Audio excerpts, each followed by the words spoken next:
প্রিয় দর্শক, আসসালামু আলাইকুম। আশা করি সবাই ভালো আছেন। তবে হ্যাঁ, গরুর মাংস খেতে আমরা সবাই ভালোবাসি এবং গরুর মাংসে অনেকগুলো পুষ্টিগুণ আছে যা আমরা অনেকে জানি। তবে আজকে আমরা এই পুষ্টিগুণ সম্পর্কে জানব। তবে যিনি আমাদের চ্যানেলে নতুন তিনি চাইলে আমাদের চ্যানেলটি সাবস্ক্রাইব করতে পারেন, যেন পরবর্তীতে আমরা আরও ভালো ভালো ভিডিও দিতে পারি উৎসাহী হয়ে। চলুন কথা না বাড়িয়ে শুরু করা যাক। তবে গরুর মাংসের পুষ্টিগুণগুলোর মধ্যে হলো: ১. শিশুদের দেহ বৃদ্ধিতে সহায়ক ভূমিকা রাখে। ২.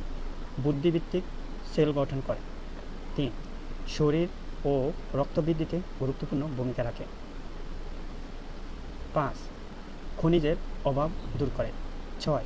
প্রোটিনের যোগান দেয়। ৭. জিঙ্কের ঘাটতি পূরণ করে। ৮.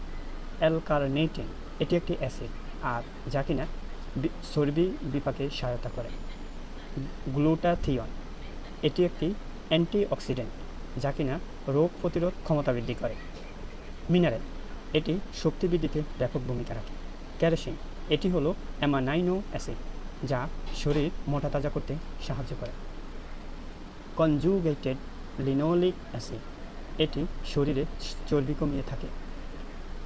ক্রিয়েটিন, এটি পেশির গঠনে ও বিকাশে সাহায্য করে এবং পেশিকে শক্তিশালী করতে গুরুত্বপূর্ণ ভূমিকা রাখে।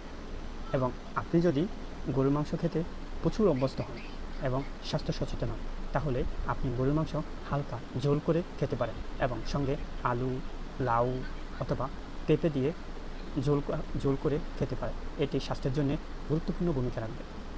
চলুন এবার আসি আমরা কিছু অপকারিতা। গরুর মাংসের কিছু অপকারিতা হলো: উচ্চ রক্তচাপ সৃষ্টি করবে, হৃদরোগের ঝুঁকি বাড়াবে, কোষ্ঠকাঠিন্য বৃদ্ধি করবে, কিডনি রোগের ঝুঁকি বাড়াবে, ক্যান্সারের ঝুঁকি বাড়াবে ইত্যাদি। Thank you. আল্লাহ হাফেজ।